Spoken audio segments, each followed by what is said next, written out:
All right, everybody. The Celtics now have a 3-0 series lead in the Eastern Conference Finals. One game away from making it back to the NBA Finals, 5 games away from Banner 18. Time to get into how this crazy comeback happened here in Game 3. It's Green with Envy. Let's lock in.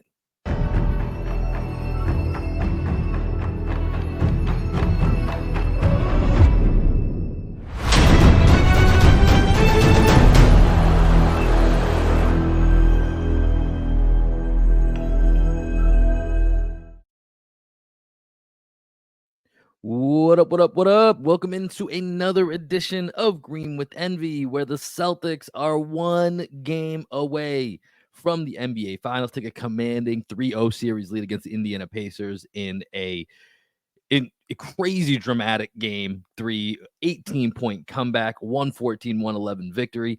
This is your boy Will Weir checking in. How you doing? How you living? Joining me today, as he does each and every time, my best friend, co-host, and the coach of our podcast, the one and only Greg Manakis. Greg, we're recording this the day after the game, so it's Sunday morning as we're recording here. Where's your mind state right now after that game last night? Because it was a hectic game, to say the least.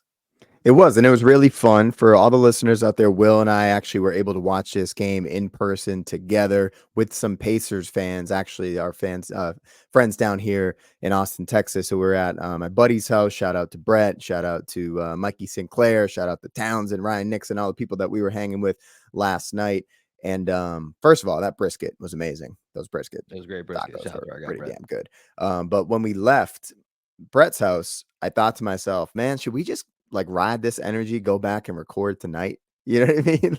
I was feeling so good from watching that game and that comeback that I just really wanted to talk to somebody about the game. And it made me realize how much I appreciate just having the post-game podcast, right, so that we can just talk things through, because I was on such a high. I woke up this morning. I've been looking, I've watched some of the clips on Twitter, just doing all the fun scrolling just to soak up all the right. great The opposite of doom post-game scrolling, fun scrolling last night and this morning, right? Just like there's so many good things on my timeline, and there hasn't. And the best part is I was thinking about this morning, Greg, because this was a Saturday night game at Sunday. There's not even the chance to have the ridiculous First Take or whatever the show on Fox Sports is, where they could be like, the Celtics never should have been in that position. They don't even have those shows today, so I don't have to worry about those clips either. Those clips aren't out there. It's just a great timeline right now. Like I want to capture this timeline in a bottle and just leave it this way because it's so fantastic today. To quote Jaylen Brown, hang it in the fucking Louvre. Yes. Excellent quote. Excellent callback right there.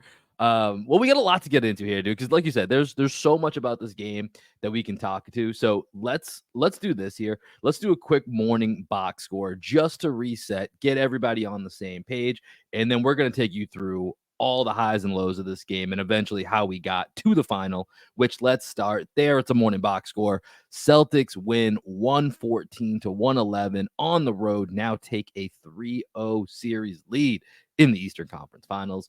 Let's start with the Indiana Pacers. And really, for the first 3 quarters of this game, it felt like this was going to be a very different headline, and it was going to be led by 2 guys, specifically in the Indiana Pacers. Let's start with Andrew Nembhard, who was just going bananas, in the words of also Jaylen Brown, turned into fucking Michael Jordan last night out there in some of these plays. Andrew Nembhard, 12 of 21 from the field, 4 of 7 from 3. He has 32 points, 9 assists, and 4 rebounds. Just a massive game from Andrew Nembhard. And then public enemy number 1, who I got to say, honestly, like between the TJ McConnell, Peyton Pritchard bout we were looking at, TJ McConnell, if we're scoring this like a UFC boxing match, TJ McConnell's up in that individual bout right now in this series. He had a stellar game, which we all kind of, I feel like if you're looking at the timeline pregame, a lot of people were anticipating this to be a very TJ McConnell night with no Tyrese Halliburton. He goes 10 of 17 with about 1,700 9-foot fully extended jump shots, 23 points, 9 rebounds, 6 assists. Big night. So that was going to be the story of this game, was that Nembhard and McConnell got the Pacers a win. Obviously, that was not the case to be. Miles Turner did go 9 of 16 as well for 22 points as well from Pascal Siakam. So they did have others that were contributing, but Nembhard and McConnell were the 2 that really, really stood out for the Pacers. But to change that headline, it took a group effort from that starting 5 of the Boston Celtics. Let's start with Jason Tatum because he was fantastic from start to finish in this game. Started off very aggressive and never really let his foot off the gas in this one.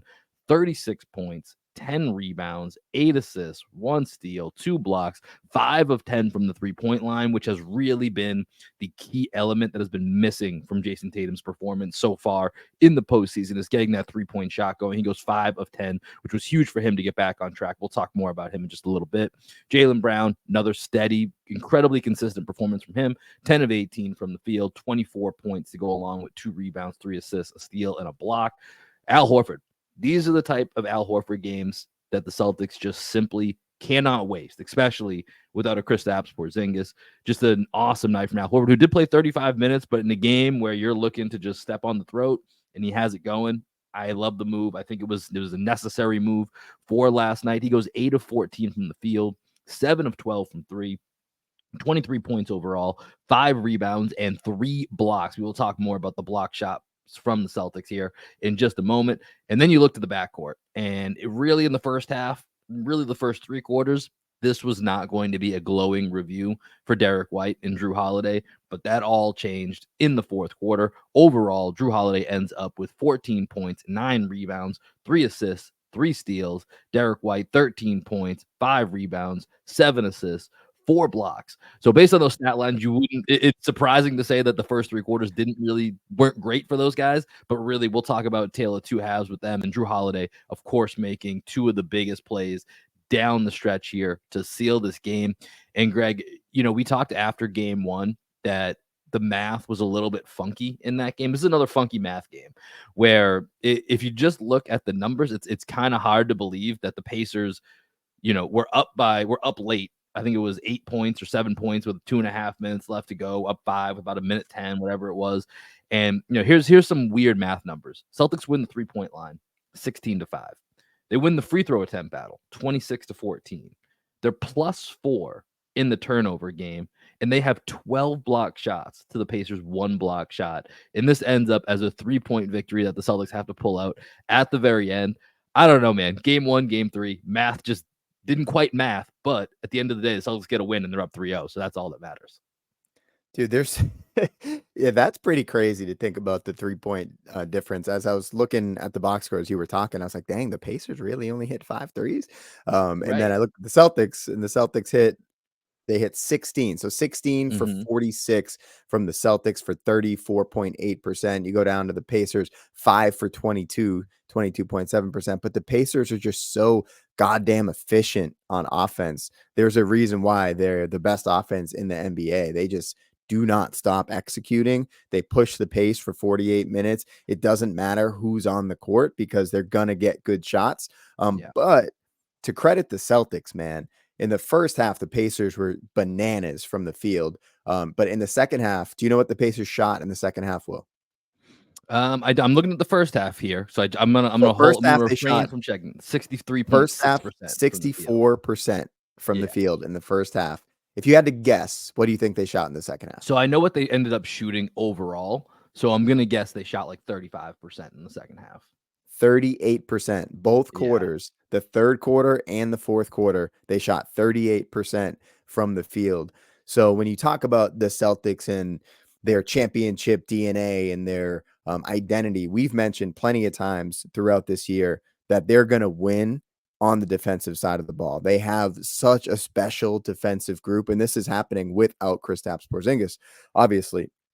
But when you have Jrue Holiday, when you have Derek White, when you have Jaylen Brown pissed off and locked in, you have Jason Tatum, who, despite not playing great offense throughout the playoffs, has been locked in on defense.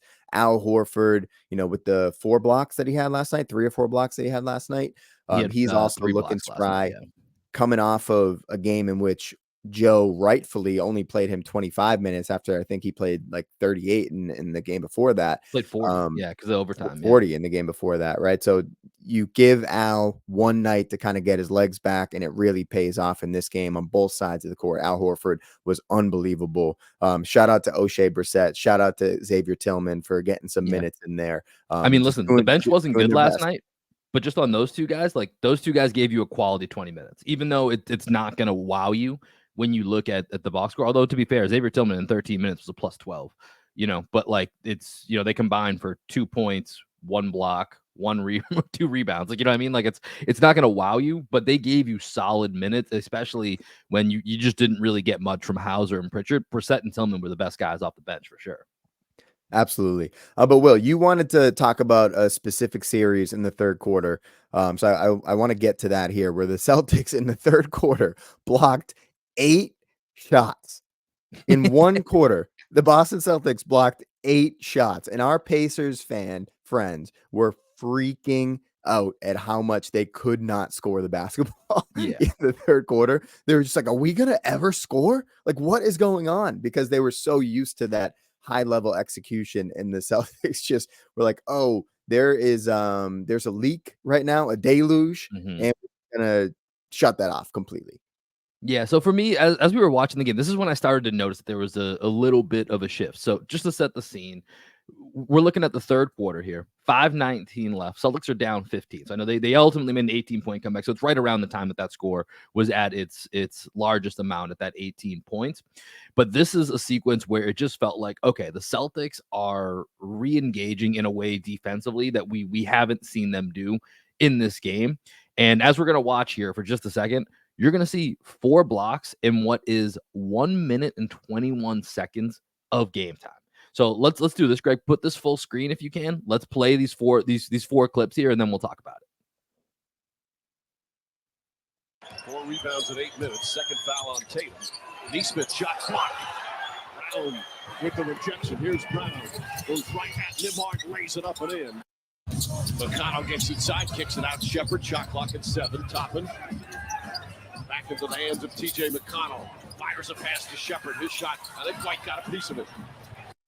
That armbar has not been called a foul in these playoffs. Correct. McConnell goes inside. Shot blocked. Brown comes flying in. Neesmith the rebound. Inside. Jackson for the slam. Jackson another rebound. They go inside. Out. Top and blocked by Horford. And Turner with his 6th rebound. So that's good, Greg. You can pause it right there. But so in that sequence right there, to me, that was when, and I know Isaiah Jackson, you saw the dunk mixed in there as well off of one of them. But that for me was when this game really started to flip, because it was like the Celtics had on. It felt like they were, like you said, the Pacers were getting really good shots. I think Joe Mazzulla actually had a really good explanation of how the Pacers can get some good shots, because they're kind of using a lot of their screening is happening below the 3-point line. So it makes that switching a little bit harder. And so he talked about them picking up their pickup point being higher, so that they can't let them get quite as low as they wanted. So that was really, really cool from Joe. But in that sequence, you get JB blocking a Neesmith 3. You get White blocking a 3 in the corner. O'Shea Brissett with like just a double effort to go ahead and get a block. And then Al just, turning back the clock and finding a way to come all the way sprinting down the court, rearrange his entire body position to then get a block on Obi Toppin. And, we're still down, around 15 or still down double digits. But this was the sequence for me in a very short time frame that was like, all right, we're still going to be able to get back into this game with our defense. And so I thought this was a really key sequence when you look at being down 15, 5:19 going into that third quarter. And then when you hit that fourth quarter, you start to get the play from White and Holiday that we just hadn't been getting in those first 3 quarters. But yeah, the 12-1 in block shots, it just, that's not necessarily always going to be one of those stats that sticks out as like, this defines who wins and who doesn't. But 12-1 is just fucking, it's 12-1. Like it's hard not to look at that and be like, that's a big difference in this game. Yeah, and I think it was maybe on the JJ pod with Legler, where he was talking about like the different times that the Celtics have been tested in these playoffs and how they've responded to it. And he was talking about how like losing game 2 in the first 2 series wasn't important to him. What was important was that they won the next 3 and won the next 3 easily, because it shows how this team responds when they face some adversity. They haven't faced a lot of adversity in these playoffs. However, against these Pacers, we talked about this at the beginning of the series. The Pacers were going to be a great test to get the playoff intensity back up for the Celtics, just because of the way that they play, and they never stop executing. They're going to full court press you for 48 minutes, which is just insane. And it has allowed the Celtics to really find another gear on both ends of the court, right?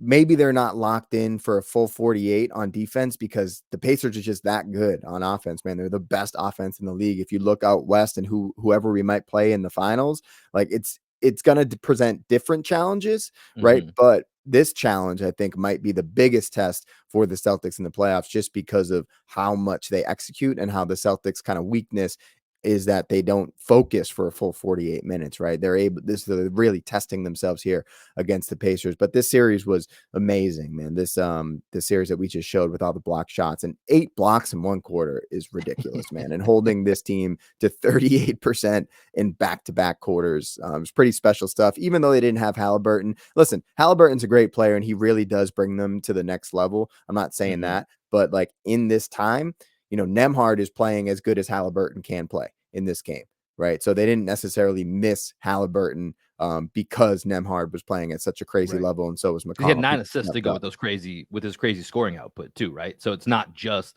that Nembhard got hot shooting; he was distributing as well, which is a big part of the Tyrese Halliburton factor. Exactly, Nembhard's great, man, and Nembhard's one of my favorite players in the league. It's been really fun watching him step up in these moments without Halliburton. He's been awesome in the playoffs too. But yeah, it was just an unbelievable sequence. Jalen, I mentioned to you as we were watching the game together last night, feels like he has Neesmith completely timed. Like Neesmith, I was surprised at how bad Neesmith played last night. I thought Neesmith was going to be a guy that stepped up, and he did not step up in last night's game at all. It was mostly Nembhard, McConnell, Siakam and Turner early, and then Turner was kind of a steady enforce.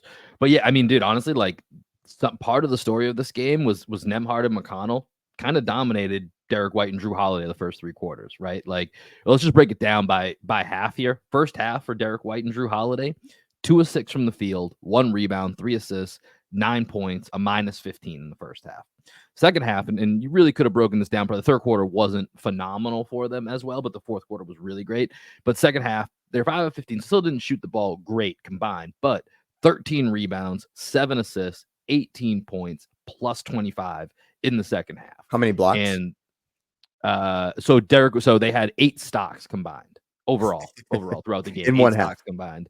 Oh, in one half, I don't have that here. Let me see. I can pull that up for a second. But basically, the point is just like the difference in the way that they played in that first to second half was a huge difference in this game. So in the second half, Jrue Holiday, let's see, they had 1 steal for Jrue Holiday, and then 2 blocks for Derek White in the second half, and another block for Jrue Holiday. But like I said, 8 stocks overall throughout the game. 4 blocks coming from Derek Dikembe Mutombo White, just swatting everything, which is insane that he's that good of a shot blocker at his size. But just a really big time performance, kind of a gut check performance for that backcourt, which we were sitting there watching this game just like, man, Derek is just, aside from the block shots, it's been a rough night. Jrue Holiday, we were like, maybe that sickness really is kind of slowing him up. And then Jrue Holiday, man, did he close with a bang. Like last night, he did. The way that he closed that game out, it was impressive on both sides of the ball. And I know you got some of the major clips from the end of the game last night. So I want to make sure we get to those as well, Greg. Yeah, let's play them in chronological order. I think I have the right order here. The first play that I want to show here, just because we haven't really talked a lot about Jalen in this conversation, but I thought Jalen's fourth quarter, especially in the last 5 minutes, was huge. He had 2 buckets, I think, in the last 5 minutes, but I want to play the dunk just because this dunk is just so beautiful. They thought about a 3. Jaylen Brown goes inside. What a slam from Brown. And it's back to 4. And this is when the Celtics are just hanging around that 3 to 6 point mark. And we're just like, we just need to tie them, man. We just need to tie them. As long as we tie them, really put the pressure on them, then we're going to be good. Because the Celtics had got it to 3. I think it was like 93 to 90. We couldn't get over the hump. We missed some wide open shots. Holiday missed a 3. White missed a 3. Got back to 7. I think it was 99, 92 at one point. And then this was the moment where I was like, man, we need some momentum play to really put the pressure. And you could just feel it, right? Listening to that clip and hearing the crowd go, oh, when Jalen yams it over Miles Turner coming out of a slot drive, going to his right hand, his power hand. And that was just really special from JB. Yeah, dude, nothing like JB catching a body, man. That's the definition of a momentum play for this team. And, I will say at times JB might go for that kill shot a little recklessly. This was perfectly timed, obviously, but there is some times where you're like, JB, okay, come on, man. Like, I don't know if we Yeah, need that right like in the now. Cleveland series, that play where Evan Mobley's right in front of the rim, and Jalen just like, all right, this is like we're back in practice, and we're just teenagers trying to dunk on each Yeah. on like an 8-foot rim. You know what I mean? Like, Right, hey, but at the same time, that's the mentality that we need out of JB. That's one of his X factors that, definitely. that that doesn't exist with really anyone else on this team. And then when you factor in the skill level of JB, like there's just those nights where it's like, yeah, that is what set him apart from everybody else, not just on the Celtics, but in this game. And so for him to just come at, Miles Turner, who, I don't think he's quite the rim protector that he probably was 2-3 years ago. It doesn't feel like it, but still a guy that's been in all defensive conversations, defensive player of the year conversations on the fringes, and is a pretty good shot blocker. Like to come in there in that moment, 4 minutes left, down a couple points, like that was a huge play for this team to like you said, to really build momentum off and then sustain that through the end. And then that gets us, I think, the next play that we want to go to here, which I think this is, at least from, we talked about scrolling Twitter and being the opposite of doom scrolling, the good scrolling of Twitter today. This play is everywhere, and this is that dime from Jason Tatum. So I'm just going to click on that here, and let's play that, and then we can talk about it. Almost its entire place on its feet. Tatum drives, goes inside, behind the back. Horford, corner three, puts it in. Al Horford from downtown. Before we talk about the play, next, what you're going to hear after the break, after we wrap up this conversation, is a conversation between myself, Will, and Frank Bennett, who coaches for USA Basketball, but also is the head coach at Chaminade, where Jason Tatum went to high school. So he was Jason Tatum's high school coach. And we had, I think, everything that Frank says about when you ask the great question of, is there anything subtle that stands out about JT when you know that he's locked in? This was one of those games where from the beginning of the game, JT was clearly locked in. So I'll let you hear all about the context of that in the conversation with Frank that's going to come after the break. But with this clip right here, it almost looks like a computer glitch how that pass gets to Al Horford. Like it's like straight out of a video game, because it doesn't look like Tatum puts a lot of mustard on the pass, but when it hits the floor, it just like rockets out to Al Horford directly into his shooting pocket. And Horford, who had been locked in all game, knocks down that three. We didn't miss Kristaps Porzingis tonight because Al Horford did a great Kristaps Porzingis impersonation from downtown. But this pass, man, I mean, when you think about Jalen and you think about Jason and their development over the last couple of years, I feel like tonight was one of those games where we saw them, a couple of years ago, we posted the meme of, I think like Charmander to Charmeleon to Charizard. I think those are all the right names. They were both evolution. the evolution of the Jays. And this was that moment where I was like, Jason Tatum really just threw that pass in that situation. Wow.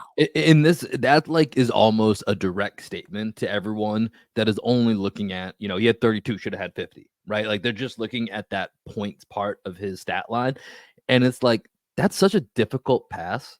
Like the playmaking level that Jason Tatum has gotten himself to be able to make a play like that. And once again, like let's put the context of it. Like there's a minute 10 left. You're down 5 on the road in the Eastern Conference Finals. Like that takes some balls to make that pass, right?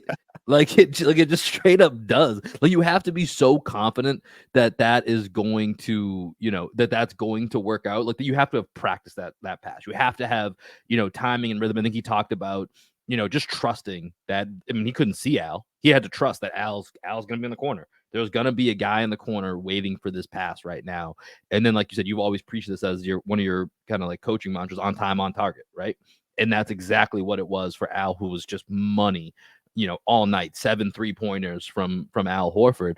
But I think that just, that speaks to the Charizard version of Jason Tatum that doesn't get enough credit for that all-around performance when it's just looked at as, yeah, man, he was 2 of 8 from 3. Well, not last night. He was 5 of 10 last night. But in other games, he's been, 2 of 8 from 3. And that's kind of what gets focused on in the 10 to 12 rebounds, the 5 to 7 assists that are now coming nightly. it's just a nightly occurrence that you're getting that type of output from Jason Tatum. And real quick, Sean Grandy had a stat that he dropped on Twitter from Game 3. So Jason Tatum's stat line: 36 points, 10 rebounds, 8 assists, 0 turnovers. We got to emphasize that, 0 turnovers. Only 5 players have ever done that stat line in NBA history. Big emphasis on obviously the 0 turnovers, but having that at least that stat line. Larry Bird, Clyde Drexler, Vince Carter, Giannis, and Jokic has done it twice, all in the regular season. First time in the playoffs somebody's had that particular stat line with no turnover. So, like I said, once again, I'm kind of happy that we don't have to deal with any of the morning talk shows and anyone trying to spin this in some way, some negative form. And we talk a lot about this with Frank Bennett, the kind of discourse and the criticisms that exist around Jason Tatum and how it's in comparison to, other stars. This is an A+ Jason Tatum game. This was A+ start to finish. I don't really see how you could find a way to poke a hole in this not being an awesome Jason Tatum game. So this was a game that I think was definitively needed, just like this series was needed for the Celtics to really lock in with a team that's going to challenge them to maintain their focus. This was a night where Jason Tatum needed a little bit of like, what do you got? And he came out from the start, had it cooking, and never took his foot off the gas.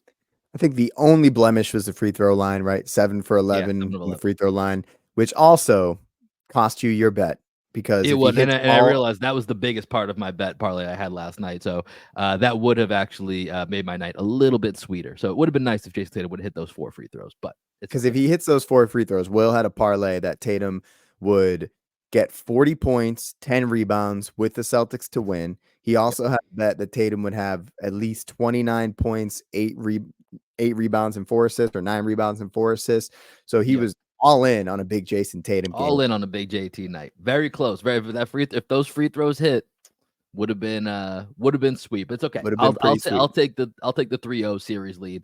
I'm cool with that. We sprinkled in a little Jaylen Brown first bucket action. So we're doing okay. We're in the positive today. And here, I want to wrap up this pod here because I want to get to the Frank Bennett conversation. Yeah. But so I want to play everybody out. This will be the last thing that you hear. The biggest moment of the game. I'll let you all just like revel in the Jrue Holiday masterpiece that was this clip here. But this steal, Jrue Holiday in this moment, this is why the Celtics went out and got Jrue Holiday. Biggest play of the game. The Celtics, I think this is right off of Tatum getting blocked at the rim or missing a layup at the rim. It was contested. I don't know if it was blocked, but it was contested. Yeah. Yeah. So Nembhard's coming down the court. It's chaos. Joe Mazzulla's talked about embracing the chaos when you're playing in it. And Rick Carlisle doesn't call. By the way, apparently Rick Carlisle was listening and thought the same. Yeah. Didn't want to call a timeout for whatever reason. Doesn't call a timeout. Andrew Nembhard basically going 1-on-4 at this point, sees Jrue Holiday in front of him, makes Jrue touch earth, right? Jrue actually gets off balance, has to rebalance himself by putting his hand on the ground. Can't really fault Nembhard for thinking he had an advantage at that moment when he sees Jrue hit the floor. Jrue re-steadies himself, does the classic Jrue Holiday, beat you to the spot, knock the ball away from you to seal the game. Your thoughts on this before we play the clip and play everybody out? I mean, you said it. This is why we got Jrue Holiday, right? To make these type of plays. Like, we've been asking for more for Jrue on offense. They were saying that we were going to need it, and he's been certainly giving that to the Celtics in this series. But at the end of the day, this is the Jrue Holiday plays that are going to be the difference between the Celtics winning a championship and not winning a championship. So for him to seal the game with this play, it's perfect, especially with the way that he played in that second half and specifically that fourth quarter. Chef's kiss. Chef's kiss. So we're going to play you out with this audio of Jrue Holiday with the steal for the seal. If you're on YouTube, this will be the last thing that you see. On the other side of the audio feed, you will have our conversation with Jason Tatum's high school coach, Frank Bennett. Peace, everybody. Rick Carlisle says go. Nembhard drives into the paint, knocked away, it's stolen by Holiday. Siakam trying to get him, but he fouled him with 1.1 remaining.